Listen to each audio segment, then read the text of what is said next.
আচ্ছা দেখো, ম্যাথগুলো যে ম্যাথগুলো পারতেছো না, কি বলতেছে কোশ্চেনে এবং যে পয়েন্টগুলো পারতেছো না, আমরা বলছিলাম ধরো ম্যাথের স্ট্রাকচারটা আগে লক্ষ্য রাখো। এখানে পানি, এখানে একটা বস্তু আছে, এই বস্তুটা আছে, এই বস্তুটার ভর, এই বস্তুটার ভর দেয়া আছে, মানে এম এর মানটা দেয়া আছে ধরো 3 কেজি। ওকে, একটা বস্তু দেয়া আছে, সেই বস্তুর ভর দেয়া আছে 3 কেজি, এবং এই বস্তুর যে আয়তন, সে আয়তন দেয়া আছে ধরো 80 সেন্টিমিটার কিউব। এরকম একটা প্রশ্ন, একটা বস্তুর ভর দেয়া আছে, তারপর ওই বস্তুটার আয়তন দেয়া আছে। তো আয়তনের ব্যাপারটা একটু বলি। আয়তন অনেক সময় সরাসরি দেয়া থাকতে নাও পারে। কি কি দেয়া থাকতে পারে? দৈর্ঘ্য দেয়া থাকবে, প্রস্থ দেয়া থাকবে, উচ্চতা দেয়া থাকবে। তাইলে আয়তন আমরা বের করতে পারবো দৈর্ঘ্য ইন্টু প্রস্থ ইন্টু উচ্চতা গুণ করলে আমরা জানি আয়তন পাই। এটা একটা আয়তনের সলিউশন, এটা দেখো আমরা পড়াইছি। আরেকটা, যদি বস্তুটা গোলক হয়ে থাকে, গোলক, বৃত্ত না কিন্তু, 3 ডাইমেনশনাল গোলক যদি হয়ে থাকে, তাহলে গোলকের ব্যাসার্ধ দেয়া থাকবে। তাহলে গোলকের ব্যাসার্ধ থেকে আয়তন কি করে বের করে?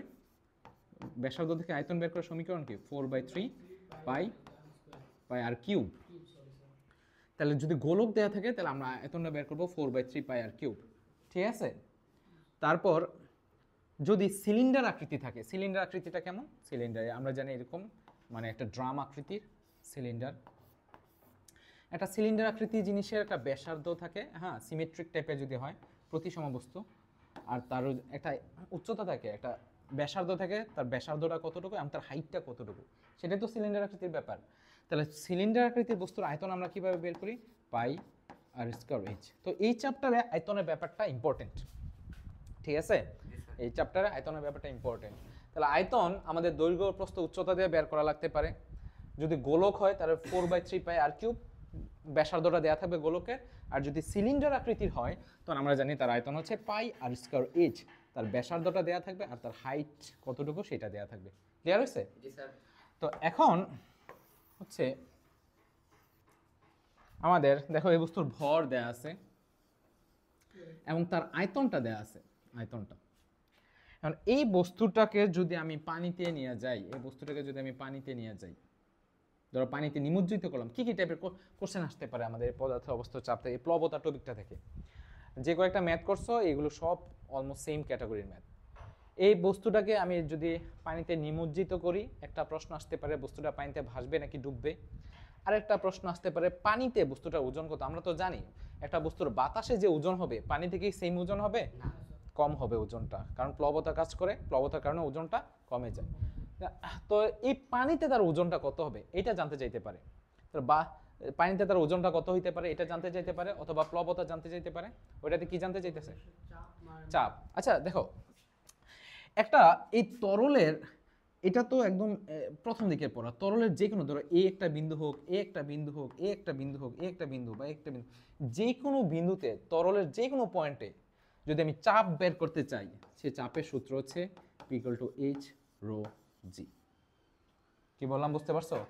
তরলের কোনো একটা বিন্দুতে চাপের সমীকরণ হচ্ছে P=H ρ g। এটা তো দেখাইছিলাম কি করে আসছে, P=H ρ g। ধরো তরলের আমার এই বস্তুটাকে যখন আমি পানির ভিতরে প্রবেশ করাবো, তার উপর পৃষ্ঠে তরল যে চাপটা দেবে সেই চাপটা যদি বের করতে চাই, জাস্ট এইটুকু উচ্চতাটা নিয়ে কাজ করব। এই বস্তুটার উপর তরল কিন্তু চারোদিকে বস্তুতে চাপ দেয়। ধরো এই বস্তুটার উপর এই পাশে চাপ দিচ্ছে, এই উপরে চাপ দিচ্ছে, আবার এই নিচ পয়েন্টে উপরের দিকে চাপ দিচ্ছে। একটা বস্তু তুমি যখন কোনো তরল পদার্থে নিমজ্জিত করবা, ওই বস্তুর উপর চারপাশে ওই তরল পদার্থ চাপ প্রয়োগ করে। তো তোমাকে প্রশ্নে উপরের পৃষ্ঠে চাপ বের করতে বলতে পারে, নিচের পৃষ্ঠে চাপ বের করতে বলতে পারে, যে কোনো বিন্দুতে চাপ বের করতে বলতে পারে। কি বললাম বুঝতে পারতেছো? তাহলে আমরা যে কোনো বিন্দুতে যদি চাপ বের করতে বলতে হয় বা বলে, তখন জাস্ট সিম্পলি এই সমীকরণটা, এটা খুব সহজ একটা সমীকরণ, এবং গ নম্বর প্রশ্নে এটা প্রায় আসে। P=H ρ g। H হচ্ছে তোমাকে যে বিন্দুর চাপ বের করতে বলছে, যে পয়েন্টের চাপ বের করতে বলছে, তরলের উপরের পৃষ্ঠ থেকে ওই পয়েন্ট পর্যন্ত উচ্চতাটা, গভীরতাটা আর কি। যদি আমার এই বস্তুর উপর পৃষ্ঠে চাপ বের করতে বলতে হয়, তাহলে এই পানির উপরিতল থেকে এই উপরের পৃষ্ঠ পর্যন্ত গভীরতা। যদি আমার নিচের পৃষ্ঠে চাপ বের করতে বলে তাহলে পানির উপরিতল থেকে নিচের পৃষ্ঠ পর্যন্ত গভীরতাটা নিব। ওকে, তলদেশে হলে যতটুকু, তলদেশে হাইট যতটুকু হয়, তলদেশ ধরে এটাই তলদেশের পয়েন্ট, ধরো এটা তলদেশের পয়েন্ট ওই পানির, তার উপরের পানির উচ্চতা থেকে তলদেশের পর্যন্ত আমরা হাইটটা নিব, এইচের মানটা নিব। বোঝা গেছে?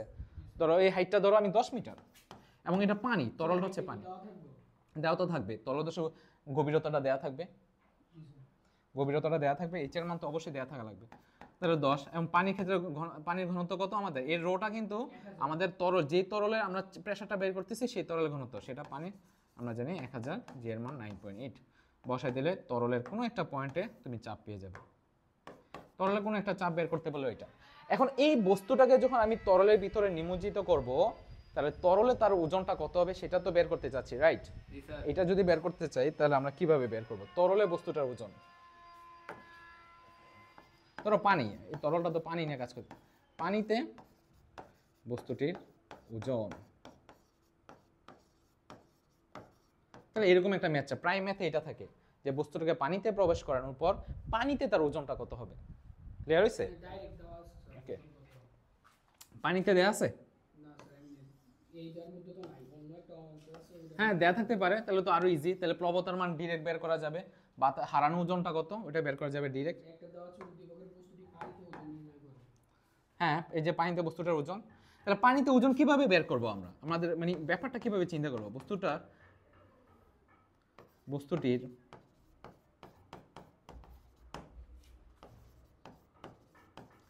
বাতাসে ওজন, তার বাতাসে যে ওজনটা হইব সে ওজন থেকে তার যে ওজনটা আছে বাতাসের, এই বস্তুটার পানিতে তো ওজনটা কমে যায়, এটাই তো এই চ্যাপ্টার মেইন একটা পড়াশোনা, যে কোনো বস্তুকে যখন তরল বা বায়বীয় পদার্থে নিমজ্জিত করবা সে তার ওজনটা হারাবে, পানিতে ওজনটা কমে যায় না, এখন ওজনটা কে কমাইছে, তাকে কে তার ওজনটা কমায়, প্লবতা। আমরা না পড়লাম যে একটা বস্তুর পানির তরলে যখন, হ্যাঁ ভিডিও হইতেছে একটু পরে আসেন,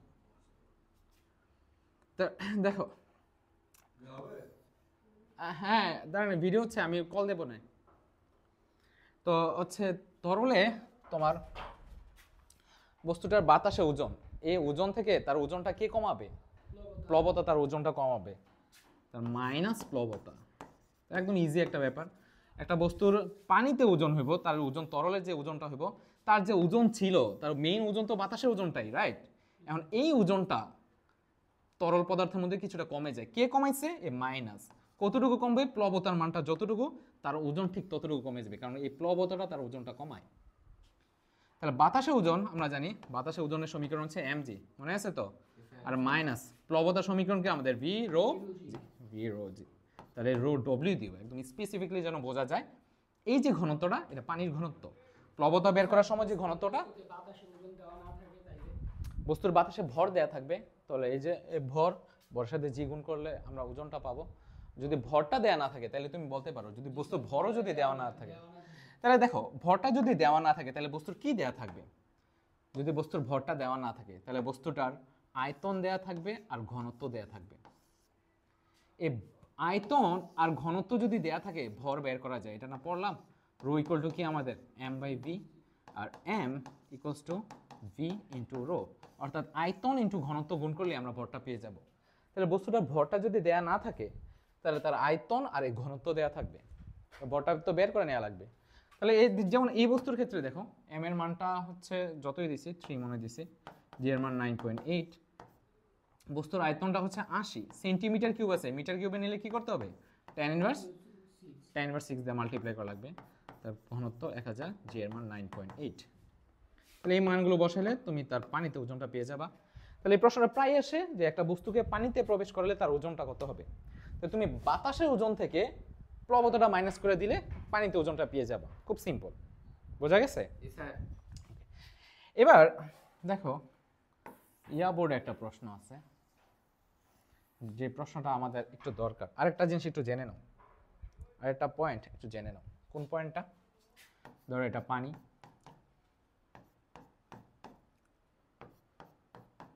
ধরো এটা পানি, এটা একটা বস্তু পানিতে প্রবেশ করেছে, এই বস্তুটা পানিতে প্রবেশ করেছে, এই বস্তুটা পানিতে প্রবেশ করেছে, ঠিক আছে? তাহলে পানিতে আমরা জানি তার এই উপরের পৃষ্ঠে যদি চাপ বের করতে চাই, পানির উপরের পৃষ্ঠ এই বস্তুর উপর পৃষ্ঠে যদি চাপ বের করতে চাই, সেই চাপের সমীকরণ হচ্ছে আমাদের এইচ রো জি, মনে আছে তো? কিন্তু আমাদের এই পৃষ্ঠে হচ্ছে আমি চাপ বের করতে চাচ্ছি না, পানির ভিতরেই উপরের পৃষ্ঠে পানি যে চাপটা দিচ্ছে সেই চাপটা বের করতে যাচ্ছি না, আমি এই উপরের পৃষ্ঠে বল বের করতে যাচ্ছি, পানি তার উপর কি পরিমাণ বল প্রয়োগ করতেছে, ঠিক আছে? তাহলে এই বল এইচ রো জি, এটার সাথে যদি ক্ষেত্রফল গুণ করো তাহলে বল পাওয়া যায়। তাই দেখো আর একটা সমীকরণ বলতে ওই যে P equal to F by এর মতোই, আমাদের এই সমীকরণ থেকে সবগুলো আসছে, P equal to F by A. তাহলে দেখো, তাহলে এফ চাপের সাথে যদি ক্ষেত্রফল গুণ করো তাহলে বলটা পাওয়া যায়। তো চাপটা তো আমাদের এইচ রো জি, এটার সাথে ক্ষেত্রফল গুণ করলে তুমি বলটা পাবা। তাহলে একটু স্পেসিফিক, মানে আমাদের যেহেতু পড়ে গেছে এটা, তো ম্যাথ করার জন্য এই এই থিমটা যেন মাথায় থাকে যে উপরের পৃষ্ঠে আমি যদি চাপ বের করি তাহলে এইচ রো জি, কিন্তু আমার যদি এই পৃষ্ঠে চাপ না বের করে বল বের করতে বলে কোন একটা পৃষ্ঠে, তাহলে জাস্ট এই এইচ রো জি এর সাথে তুমি কি গুণ করবা, ক্ষেত্রফলটা গুণ করে দিবা, তাহলে বলের পরিমাণটা পাবা। বুঝতে পারছো কিনা দেখো তো? ক্ষেত্রফল আমরা দ্বারা প্রকাশ করি বি দ্বারা, ক্ষেত্রফল বি দ্বারা প্রকাশ করি, আয়তন বি দ্বারা প্রকাশ করি, ক্ষেত্রফল এ দ্বারা, ঠিক আছে? এইচ রো জি, এইচ রো জি এর সাথে তুমি যদি ক্ষেত্রফল মাল্টিপ্লাই করে দাও, এই যে এই পৃষ্ঠের যে ক্ষেত্রফলটা দেয়া থাকবে, এই ক্ষেত্রফলটা প্রশ্নে দেয়া থাকবে, হ্যাঁ প্রশ্নের ক্ষেত্রফলটা দেয়া থাকবে। তাহলে এইচ রো জি এর সাথে তুমি যখন ক্ষেত্রফল মাল্টিপ্লাই করে দিবা তখন তুমি বল পাবা, আর শুধু এইচ রো জি হচ্ছে চাপ, যে পৃষ্ঠের কথা বলে শুধু ওই পৃষ্ঠের উচ্চতাটা নিবা। এখন এইটা দিয়া আমাদের কি বের করতে হবে, এটা মানে এই তথ্যটা কেন দিছে, এরকম আলাদা একটা কোশ্চেন আছে। কোশ্চেনটা আমি তোমাদেরকে আগে দেখাইনি, কোশ্চেনটা দাও, এটা কোন বোর্ডের কোশ্চেন খোলা আছে না, ওইটা দাও।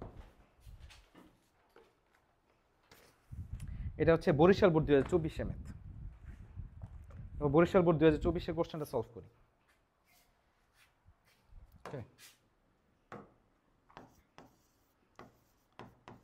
বরিশাল বোর্ড, এই তথ্যটা আমাদের কাজে লাগবে বল প্রয়োগ করার কারণে। বরিশাল বোর্ড 2024, তাহলে চলো আমি কোশ্চেনটা একটু তুলি। এখানে ধরো কতগুলো তরল পদার্থ, একটা পানির লেয়ার,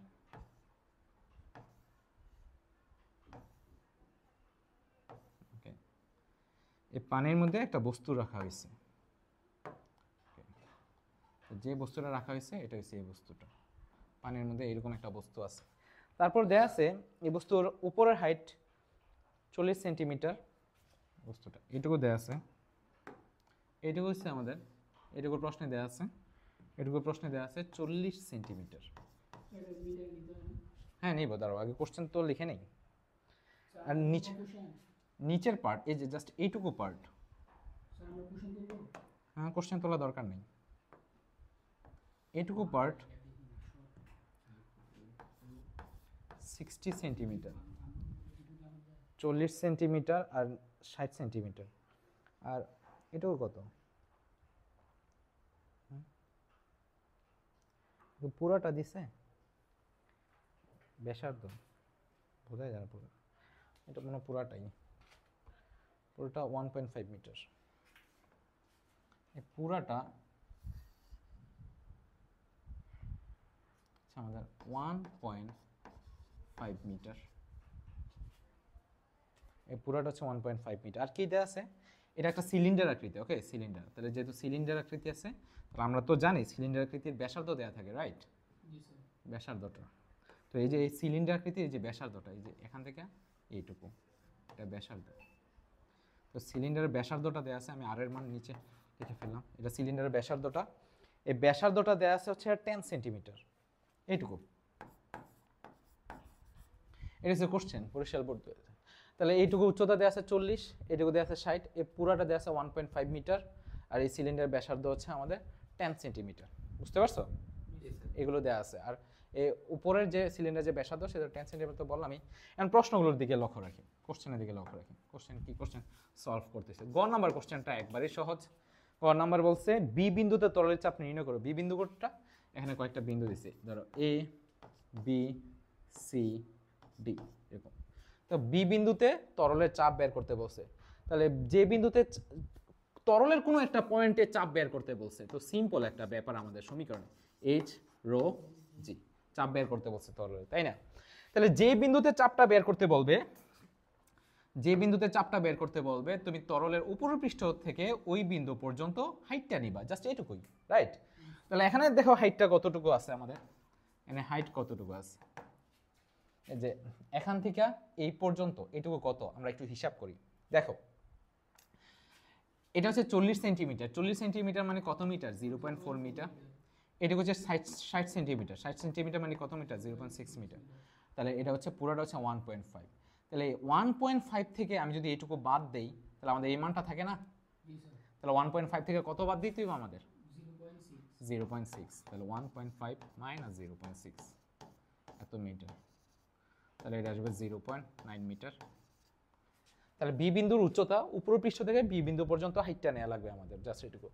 তাহলে আমাদের 0.9 রো, রো এর হচ্ছে 1000, তরল বলতে পানি আর কি, এখানে যা আসবে এত প্যাসকেল। ঠিক আছে, বুঝতে পারছো?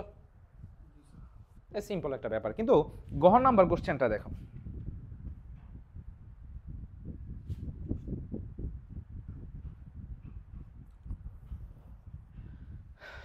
দেখছো? গহন নাম্বার কোশ্চেনে দেখো, উদ্দীপকের বলছে উদ্দীপকের নিমজ্জিত সিলিন্ডারটি ওজন হারাবে কি, এই সিলিন্ডারটা ওজন হারাবে কি, সেটা জানতে চাইছে আমাদের কাছে। ওকে, গহন নাম্বার কোশ্চেন বলছে উদ্দীপকের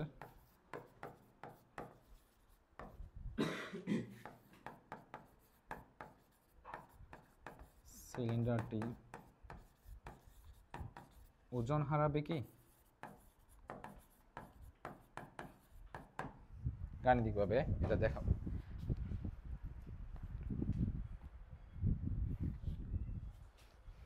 কোশ্চেন বুঝতে পারছো? তো তরলের মধ্যে সে নিমজ্জিত আছে, সে ওজন হারাবে কিনা বলো? তো অবশ্যই হারাবে।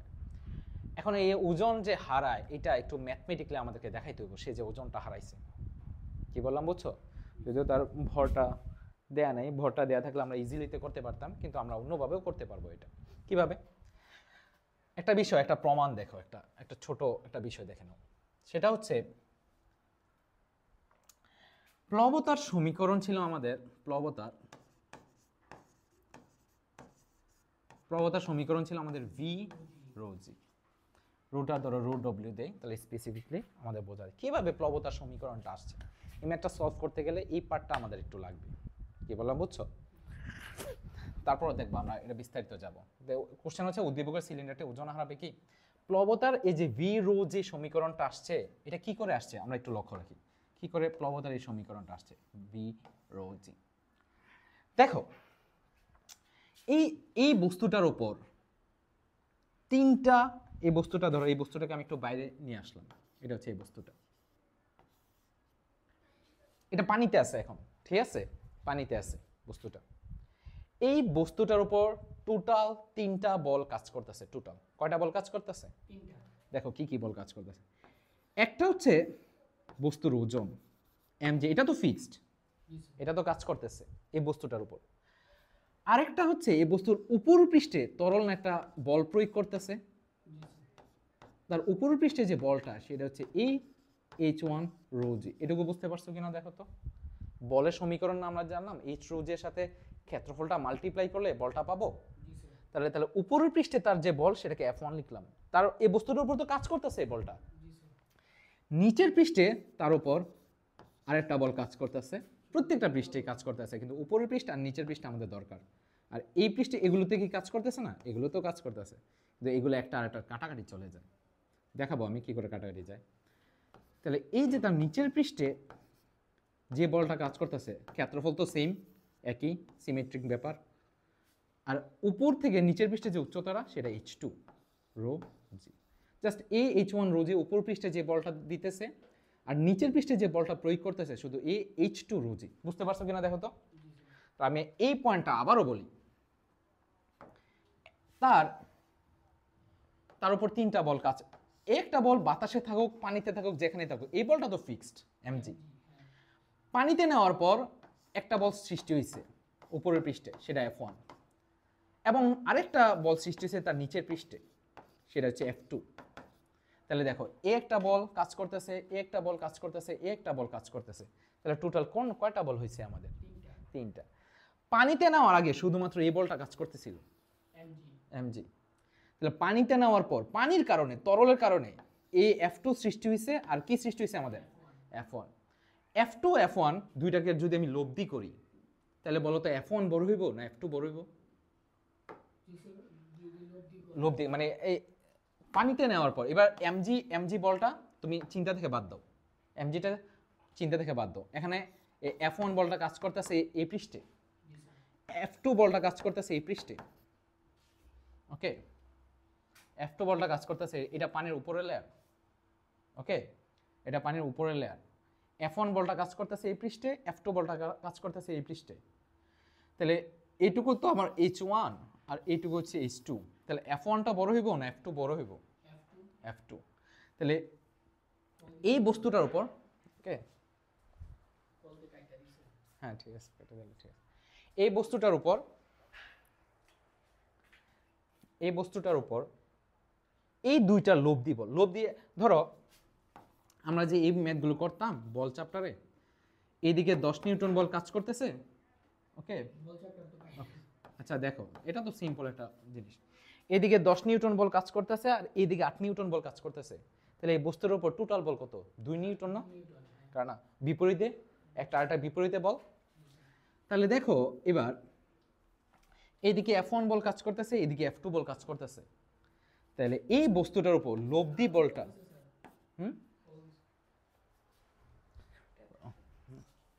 এই বস্তুটার উপর লব্ধি বলটা, এই বস্তুটার উপর একটু বুঝে নিও ম্যাথটা। দেখো এই বস্তুটার উপর একটা F1 বল কাজ করতেছে উপরের পৃষ্ঠে, F2 বলটা কাজ করতেছে নিচের পৃষ্ঠে, তাহলে এই বস্তুর উপর লব্ধি বলটা কি হবে আমাদের? F2 মাইনাস F1 না? কারণ F2 বলটা বড়, কেন H এর মানটা যত বেশি হবে F এর মানটা তত বেশি হয়ে যাবে, তাহলে F2 মাইনাস F1। বুঝতে পারছো? এখন এই দুইটা বল, দেখো এই দুইটা বল মিলে লব্ধি বলটা কোন দিকে কাজ করতেছে? F2 যেদিকে, যে মানটা বড় সেদিকে লব্ধি বলটা কাজ করবে। এই জন্য এই বলটাকে আমরা বলে থাকি ঊর্ধ্বমুখী লব্ধি বল। বুঝতে পারছো কিনা দেখো তো, আস্তে। এই যে উপরের দিকে এই দুইটা বল মিলে আমার টোটাল লব্ধি বলটা হয়েছে F2 মাইনাস F1, কিন্তু এই লব্ধি বলটা কোন দিকে কাজ করতেছে এটা ইম্পর্টেন্ট, কোন দিকে কাজ করতেছে? এটা উপরের দিকে, তাহলে ঊর্ধ্বমুখী লব্ধি বল, এই জন্য এটাকে বলা হয়। এই যে বলটা উপরের দিকে কাজ করতেছে এই দুইটা বল মিলে কিন্তু এখন একটা বল হয়ে গেছে, সেই বলটা কোনটা আমাদের? F2 minus F1। তরলের ভিতরে প্রবেশ করার কারণে এই বলটা সৃষ্টি হয়েছে, আর এই বলটার কারণে, এই বলটা দেখো এই বলটার কারণে বস্তুটার ওজনটা কমে, তাহলে এইটা হচ্ছে প্লবতা, এই ঊর্ধ্বমুখী লব্ধি বলটা হচ্ছে আমাদের প্লবতা, ঠিক আছে? না ওইটা পরে আমি একটা সমীকরণ প্রতিপাদন দেখাচ্ছি ভি রোজে কি করে আসতেছে, বুঝতে পারছো? তাহলে আমি বলতে চাচ্ছি এই যে আমরা প্লবতা বলি, এই যে প্লবতা ব্যাপারটা যে বলি, আমরা তো বলতেছি এই বস্তুটার এমজি এদিকে কাজ করে আর প্লবতা উপরের দিকে কাজ করে। এই যে বলটা, এই যে ঊর্ধ্বমুখী লব্ধি বলটা, এই বলটা হচ্ছে এইটা, এই যে প্লবতাটা, বুঝতে পারছো? তো F2 মাইনাস F1, তাহলে দেখো প্লবতা ভি রোজে কি করে আসছে, এবার তোমাকে দেখাই আমি। দেখো এই F2 এর জায়গায় আমরা কি লিখতে পারি? AH2 রোজি মাইনাস F1 এর জায়গায় কি লিখতে পারি? AH1 রোজি। তাহলে এখান থেকে A রোজি কমন যায়, দেখো থাকতেছে আমাদের H2 মাইনাস H1 থাকতেছে। তাহলে দেখো এটার কথাই চিন্তা করে, এইটুকু হচ্ছে আমার H2, এইটুকু হচ্ছে H1, তাহলে H2 থেকে H1 যদি বাদ দেয় তাহলে এই Hটা থাকে কিনা দেখো তো, মানে বস্তুর হাইটটা, বুঝতে পারছো? তাহলে A রো জি হচ্ছে H। এই ক্ষেত্রফল আর উচ্চতা গুণ করিয়া একটা যেহেতু সিলিন্ডার আকৃতি, এই সিলিন্ডার আকৃতি ক্ষেত্রফল আর উচ্চতা না আমাদের তারা ইয়াটা প্রকাশ করবে, মানে তার আয়তনটা প্রকাশ করবে সিলিন্ডার আকৃতির, তাহলে এই দুইটা মিললে আমরা লিখতে পারি ভি রোজ। এই যে ভি রোজ এইভাবে আসছে, বুঝতে পারছো? দাঁড়াও একটু পরে লেখো, আমরা এই ম্যাথটা সলভ করব। তাহলে প্লবতার মেইন সমীকরণ হচ্ছে, দেখো প্লবতার মেইন ব্যাপারটা হচ্ছে এইটা, এই F2 - F1। এটা হচ্ছে ঊর্ধ্বমুখী লব্ধি বল, উপরের দিকে যে বলটা কাজ করতেছে, এই উপরের দিকে যে বলটা কাজ করতেছে এটা তো আমার ওজন mg, আর এই বলটার কারণে তো বস্তুটার ওজন কমছে। এই বলটা হচ্ছে আমাদের F2 - F1, এই বলটার কারণে কিন্তু বস্তুটার ওজন কমে। আর এখান থেকে সমীকরণ মাধ্যমে আমাদের ভি রুট জি আসে, এই জন্য এইটা না ইউজ করে এটা ইউজ করি। এখন ডেটা অনুযায়ী যদি আয়তন এটা দেওয়া থাকে তখন আমরা এটা ইউজ করি, আর F2 F1 দেওয়া থাকলে তাহলে এটা ইউজ করে প্লবতাটা বের করব। বুঝছো কিনা দেখো তো। যদি এই বি রো জি এর মান না দেওয়া থাকে তখন আমরা F2 - F1 দিয়ে আমরা করে নিব এটা। বুঝতে পারছো? তো এই ম্যাথটাতে আমাকে বলছে এখানে যে ওজন কমবে, হ্যাঁ এটা মুছে ফেলতেছে। এটা আমরা তো এই প্রশ্ন সলভ করব। এটা প্রমাণটা আমি তোমাকে দেখাবো আরেকবার, আর একটু সুন্দর করে দেখাবো। প্রশ্ন সলভ করতে যাচ্ছিলাম এটা। তাহলে বলো, তার উপরের পৃষ্ঠে আমি আগে F1টা বের করবো। এই বস্তুটা কি বের করবো? পৃষ্ঠে F1। তাহলে বস্তুটির উপরের পৃষ্ঠে বল লিখবা, বস্তুটির উপর পৃষ্ঠে বল F1। তাহলে F1 আমরা কি করে বের করব?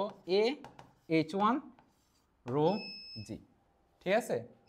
A H1 রো জি, F1টা এবার বের করব। তাহলে দেখো এবার এই যে বস্তুটার এই যে তার ক্ষেত্রফল দেয়া আছে না ব্যাসার্ধ দেয়া আছে? ব্যাসার্ধ দেয়া আছে। তাহলে ক্ষেত্রফল জায়গায় যদি ব্যাসার্ধটা দেয়া থাকে, মানে ক্ষেত্রফল জায়গায়, তাহলে আমরা জানি ক্ষেত্রফলকে পাই আর স্কয়ার আকারে লেখা যায়, ব্যাসার্ধ যেহেতু দেয়া আছে আমাদের। ঠিক আছে? বুঝো নাই? মানে এই একটা জিনিসের ক্ষেত্রফল লাগবে, বৃত্তাকার জিনিসের ক্ষেত্রফল লাগবে। তাহলে বৃত্তের ক্ষেত্রফলের সমীকরণ কি আমাদের? পাই আর স্কয়ার না? পাই আর স্কয়ার। তাহলে এবার তো ক্ষেত্রফল দেয়া না, এবার দেয়া আছে আমাদের ব্যাসার্ধ। তাহলে ক্ষেত্রফলের জায়গায় কি লেখা লাগবে? পাই আর স্কয়ার লেখা লাগবে। তাহলে ইনটু H1 রো জি। তাহলে আমরা যদি মানগুলো বসাই দাও, 3.1416, আর এর মান দেখো 10 সেন্টিমিটার, তাহলে সেন্টিমিটার রাখা যাবে, এটা মিটার, তাহলে 0.1 স্কয়ার। H1 এই যে উপর থেকে এইটুকু উচ্চতা, আমি উপরের পৃষ্ঠে F1টা কিন্তু উপরের পৃষ্ঠে, এই পৃষ্ঠে বলটা বের করতেছি। স্যার মিটার স্কয়ার, ওকে জি, হ্যাঁ H এর মান 0.1 মিটার স্কয়ার না, আর এর মান, ও আর এর মান ঠিক আছে, H এর মান তো 0.4, এই যে উপরের পৃষ্ঠে H এর মানটা তো এটা, আর রো তো 1000 আমাদের, জি এর মান 9.8। তাহলে এখানে তুমি এত নিউটন পাবা। উপরের পৃষ্ঠে কি পরিমাণ বল প্রয়োগ হয়েছে, বোঝা গেছে? সেম জিনিস বের করব, নিচের পৃষ্ঠে কতটুকু বল প্রয়োগ হয়েছে নিচের পৃষ্ঠে। তাহলে নিচের পৃষ্ঠে যে বলটা সেটা F2, জি স্যার।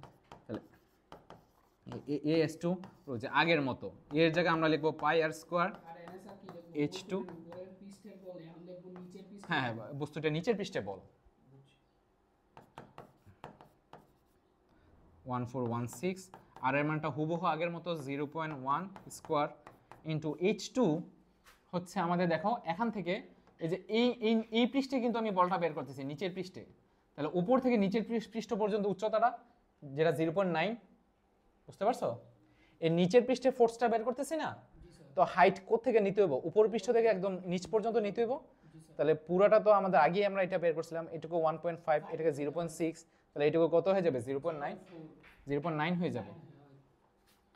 তাহলে 0.9 ইন্টু রো হচ্ছে আমাদের 1000, জি এর মান 0.9। দেখো আমরা এখন কোন পৃষ্ঠে বল বের করতেছি আগে এটা বুঝে নাও।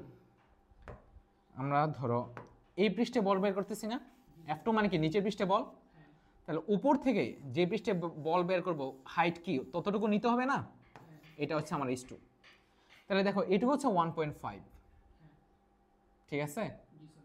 ওকে আচ্ছা দাঁড়াও 1 সেকেন্ড, আচ্ছা স্যার, হ্যাঁ ঠিক আছে, এটুকু হচ্ছে 1.5 আর এটুকু হচ্ছে 0.6। তাহলে 1.5 থেকে তুমি যদি 0.6 বাদ দাও তাহলে আমাদের এ হাইট হচ্ছে না, বুঝতে পারছো? তাহলে এ 1.5 থেকে 0.6 বাদ দিলে এই যে হাইটটা হচ্ছে, এটাই হচ্ছে আমাদের 0.9। মানে ক্যালকুলেটরে দিলে 0.9, হ্যাঁ 1.5 থেকে তুমি তো 0.6 বাদ দিলে 0.9 আসবে, মানে নিচের হাইটটা বের করা আর কি, বুঝতে পারছো? যদি না বোঝো আমি আলাদা করে এখানে দেখাচ্ছি। এটুকু, এটা উপরের লেয়ার পানির, এটা পানির নিচের লেয়ার, ঠিক আছে? তাহলে এইটুকু হচ্ছে এইটুকু ছিল হচ্ছে যে এটুকু হচ্ছে আমাদের 0.6 আর এই পুরোটা হচ্ছে 1.5। তাহলে এই 1.5 থেকে তুমি যদি 0.6 বাদ দাও তাহলে আমাদের এইটুকু থাকতেছে 0.9, এই তো। তাহলে পানির উপরিপৃষ্ঠ বিন্দু থেকে যে বিন্দুতে আমি বলটা বের করব সেই বিন্দু পর্যন্ত হাইটটা নিব। সো দ্যাটস ওয়াই আমাদের 0.9 লাগছে। বোঝা গেছে? ওকে, তাহলে এত নিউটন। তাহলে এই বস্তুর উপর দুইটা বল কাজ করতেছে, একটা F1 আর একটা কোন কোন বল কাজ করতেছে? F2। এ তাহলে বস্তুটির উপর ঊর্ধ্বমুখী লব্ধি বল। এ ঊর্ধ্বমুখী লব্ধি, একটু বড় তাই। হ্যাঁ ঊর্ধ্বমুখী লব্ধি বল, কারণ টোটাল বলটা মিলে উপর দিকে কাজ করবে F1 F2 মিলে। এই ঊর্ধ্বমুখী লব্ধি বলটাই আমাদের প্লবতা, আর এই বলটার কারণে বস্তুটার ওজন কমে। বুঝতে পারছো? তাহলে F2 মাইনাস F1, এই ঊর্ধ্বমুখী লব্ধির বলটার মান যত আসবে তুমি বলবা বস্তুটার ওজন ততটুকু কমবে, কারণ এই বলটাই তার বস্তুটার ওজনটা কমায়। তাহলে স্যার এটার একক তো নিউটন। নিউটন। বোঝা গেছে? জি স্যার। তাহলে F2 এর ভ্যালুটা তুমি এখানে বসাবা, মাইনাস F1 এর ভ্যালুটা এখানে বসাবা, দুইটা মিলে যেটা পাবা এত নিউটন। এইটা কি প্লবতার মান বা বস্তুটা এইটুকু ওজন হারাবে। তাহলে ঊর্ধ্বমুখী লব্ধির বল যা হবে বস্তুটার ওজন ঠিক ততটুকু কমবে। তাহলে লিখবো বস্তুটা ওজন হারাবে কি? তাহলে এত নিউটন ওজন হারাবে বস্তুটা। ওকে, এটা ছিল ব্যাপার। ভালো ম্যাথ কিন্তু, এটা বরিশাল 2024 আসছে।